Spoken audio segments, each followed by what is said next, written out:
It is very much about tools. There's tons of tools in there. I could talk to you about tools all day long. And I know from having worked alongside hundreds of young women that tools for many of us are also a metaphor. They're a metaphor for power.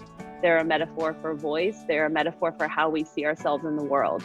And so I didn't want to ignore that for me to go and build a structure with young women, yes, we know how to use all the tools, and yes, we can point to something and say we built it.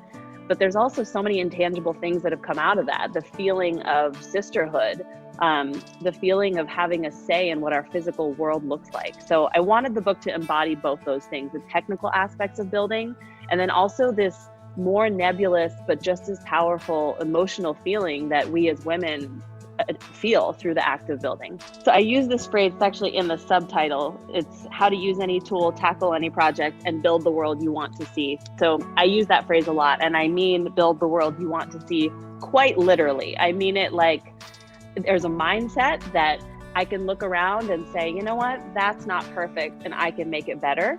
But there's also the physical act of building the physical world.